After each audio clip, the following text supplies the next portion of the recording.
Hey everybody, Elsie Rosie here, and welcome to the O Ship Show. On today's episode, we are going through Chapter 6 of The Lost Golden Boys. Last time we left Goldie, he was in quite a tricky situation. Let's see how he handled this.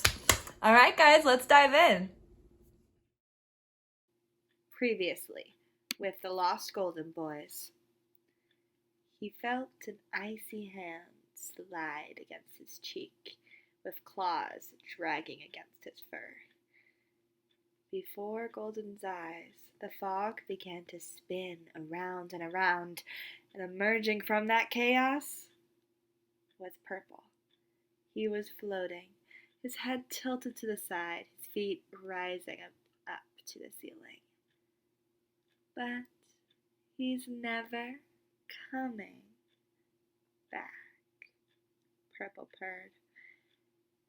Golden pushed back and shook his head. He flung his arms to his side and clutched his paws into fists. Purple chuckled at the sight of this resistance from the little bear. He rolled over in the air, curling inward like a snake, then spreading out before Golden. Now, with his legs hanging above Golden's head, his hair fell down, allowing those cold eyes to glow in the fog that had taken over the room. You're wrong! I will find him! Golden snapped back, but he was shaking, his body showing his real fear. Purple was unpredictable. He was not safe to be around. Purple raised an eyebrow. Why bother? He chuckled. He clearly doesn't care about you. He let his hands fall down in a shrug. Purple's grin didn't falter.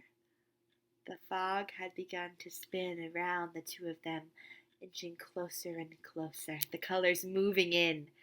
Purple leaned to his left, then circled around his prey, swimming in the air, closer and closer. He rested his hands behind his head and curled around Golden to whisper. I mean, if he did care, wouldn't he be looking for you? Don't you think, after all this time, he would have found you by now? He floated in a circle around the terrified little bear. Golden was shaking. He hadn't considered that option. Was Spring looking for him too? Or did he forget about him altogether? This pizzeria was large, but it wasn't that big. Is that why they hadn't found each other? Did Spring not want to be found? Golden cradled the little bow tie close to his face, wishing for proof that this wasn't true. Purple remained close, but didn't touch. Slow and steady, his plan was working. Purple dipped down and swiveled next to Golden. He was shrugging his shoulders with that dangerous smirk on his face. Face it, Golden. Golden dropped his paws down. His body was shivering, but the sense of dread began to spread throughout his heart to his whole body. What if everything Purple was saying was true? Purple kicked his legs out and stood straight up, floating up before Golden, so he remained taller. He never cared about you. He never did. The splashes of color began to get closer to Golden, nearly touching him, as if sensing the emotions coming off in waves of the two. Purple was pure content, and Golden felt pure defeat. Golden felt his heart shattering in his robotic chest. He crashed down to his knees, and his paws clung to Spring's bow tie for life. But Purple's attacks kept coming. He wasn't done just yet. He probably doesn't even miss you. Poor little Golden Freddy. You'll be all alone. Forever. The clashes of color began inching closer and closer, getting ready to snatch the shaking little creature. Tips of the colors began to circle around Golden's ankles. Golden threw his head back and screeched, "Stop!" Golden squeezed the ruby bow tie. His voice began to glitch as his eyes filled with tears. The fog paused. The force that had been moving it had been disrupted. The clashes in the room began to draw back against their master's wishes. Purple spun around to find the culprit. Or in this case, culprits. His eyes widened. The colors turned on him and began circling just on him, trapping him tight. He had lost control. Two pairs of eyes glared down at him with unabated rage. Two voices began to speak, both a whisper, cold as ice. You went too far, Purple.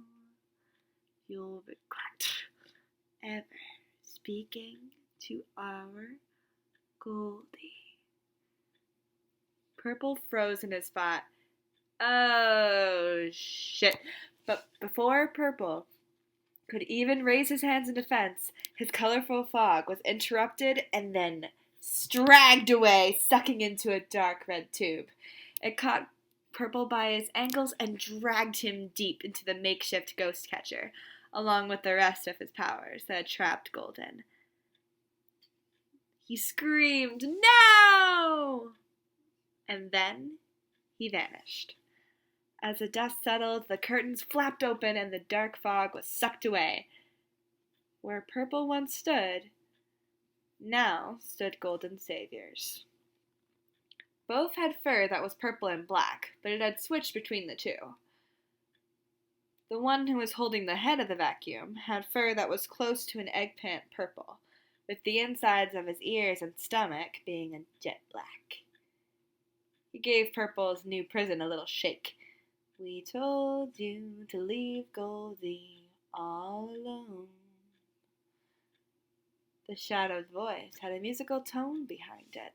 His ears were folded down against his top hat. His paw slid down to the neck of the vacuum to confirm that the ghost of the children's murderer was trapped in his new prison. From a glance, his eyes looked just like Golden's. Yet, another look provided a different answer. Although his glowing eyes were close to the little yellow bear, Shadow Freddy's eyes held the light that was closer to the light of a midnight moon. Golden's eyes held the light of a candle. His counterpart stood by his side. The shorter of the two shadows had taken the form of a rabbit instead of a bear as the taller had. The rabbit's fur matched the night sky, with his eyes being the only stars. His stomach and ears held the only divination from this look. Both took the lighter, but not by much, royal purple. His ears were spread, and his lips were in a snarl. And now you made him cry. You are staying in the vacuum, he commanded, to which Purple let out a loud huff. Shadow Bonnie placed the vacuum down on the floor, then opened a hole with a flick of his wrist. The portal swallowed the vacuum, then snapped shut, promising the three of them safety from the Purple Man. At least, for now. Once the threat was taken care of, the two shadows turned back to the shaking animatronic. Golden had tears in his eyes. He was curled back on the floor and was clutching Spring's bow tie in his paws. Shadow Freddy? He asked, looking to the bear. Shadow Bonnie? He turned to the rabbit. Purple, he... Golden was shivering. He slid down to his chest. Shadow Freddy and Shadow Bonnie shared a look. Both of their ears were folded down. Shadow Freddy took the first steps forward, with Shadow Bonnie following close behind. They reached out their paws to the lost Golden Freddy. Golden looked from shadow to shadow, unsure if this was really happening, and it wasn't a trick of Purple's. Shadow Freddy's eyes remained steady on Goldie's. Golden reached up, but he was shaking. "Oh, come here." Shadow Freddy took the final step and pulled Golden into his arms. He tucked Golden's head under his chin and wrapped his arms around his waist. Shadow Bonnie gently brushed his paws against Golden's cheek. He took another step forward and held the shaking animatronic close. His eyes glanced down and instantly recognized a ruby ribbon clutched in Golden's grasp. Shab felt his heart clench. He wished with all of his being that he could bring spring forward to Golden. "Shh, it's okay," he whispered. His fingertips locked with Shadow Freddy's, thus keeping Golden snuggled in their warmth. Golden squeezed his eyes shut, waiting for the fog to return and the world to crumble around him. But it never did. Shadow Freddy, or Chef, as he preferred to be called, broke through the fear. "You're safe now," he promised. A promise that he had no intention of ever breaking. The two shadows leaned in closer to Goldie. They began to hum a special little tune.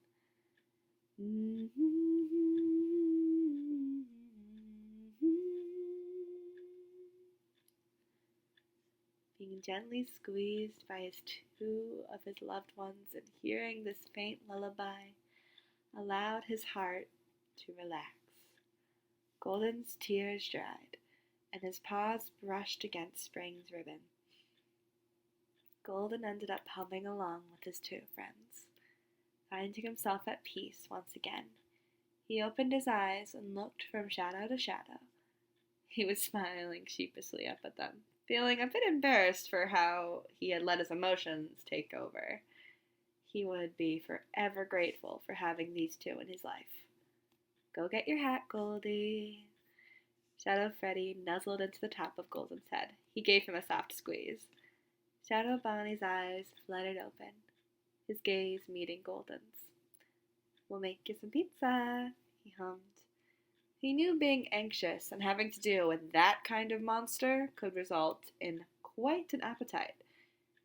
He could feel Goldie's petite form warm up with the help of the rabbit and bear. Thank goodness for that. Due to Golden's age, if his gears got too cold, his body could seize up and he wouldn't be able to move for a couple of hours, or a whole day. Having seen this terrifying experience before, Shab had gained the habit of checking on how warm the original animatronic was throughout the day. Golden nodded his head, his ears flapping back and forth. I'd like that." "I love you guys," he whispered, wishing he had the proper vocabulary to express how grateful he was to them.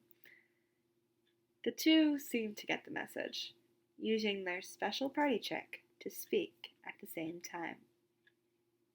We love you too." The two gave Golden a soft squeeze, before stepping back and grasping their paws together. Their feet turned and then began to vanish into smoke, their legs doing the same. The two's forms vanished into a thick mist that ended up swirling and spinning around each other into a circle before Golden. The curtains flapped and spread like a bird taking off. Golden laughed at the familiar sound of poof, poof that was heard throughout the stage. "We'll meet you in the kitchen. See you soon." But this time, Golden could hear more of Shadow Bonnie when the two spoke. Golden nodded to the smoke.